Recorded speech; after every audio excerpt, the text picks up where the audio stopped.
Hey guys, today I'm going to show you how to change or add windshield washer fluid.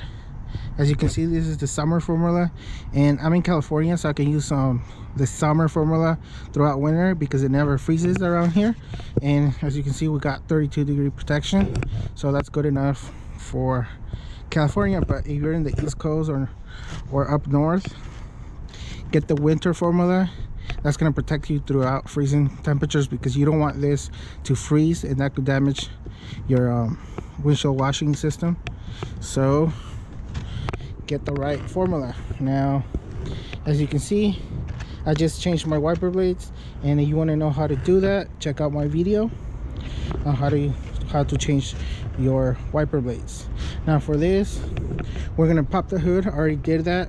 It's if you know how to do it, it's under your steering wheel somewhere around there. There's a lever, pull on it, and it's gonna pop the hood. Now with that, you can pull it up, and then every car is a little bit different. Sometimes you push a lever sideways to the right or left, or the Mustang over here, we push it up. Now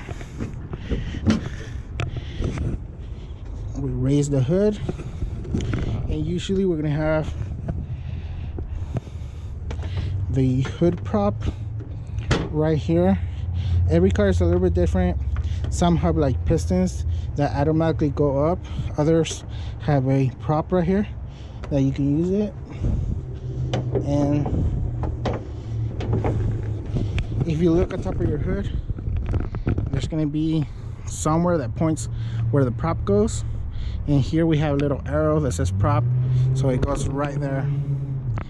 Now once we're looking at the engine, we're going to look for the washer fluid reservoir. Now don't get it confused with the radiator only coolant. We don't want to add that. I heard a story about someone who added windshield washer fluid to the radiator reservoir, and you don't want to do that. It could ruin your engine.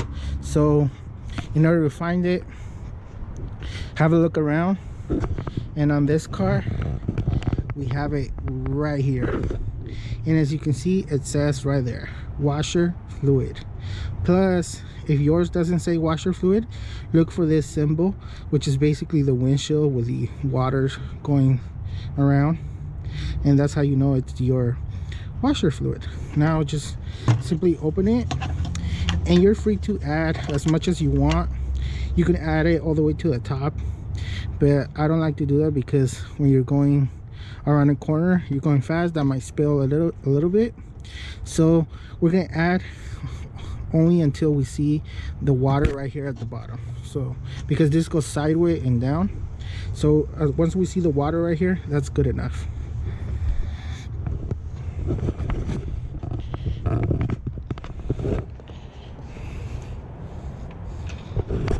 And with these cars, it's okay if you drop some fluid around. It's not going to damage anything.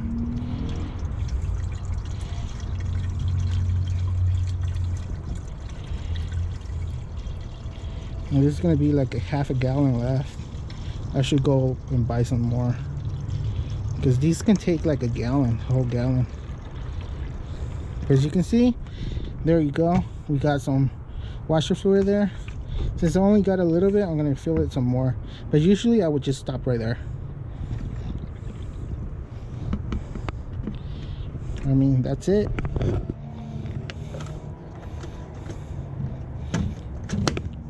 And now it popped, and we're all good.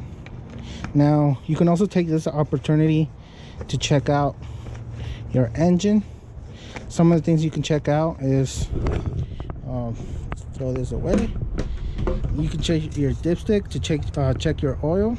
You can check out the belts right here. Make sure they don't have any cracking. So as long as they're smooth, they're okay. If they have like cracking going sideways like this, that's really bad, and you should change this one out.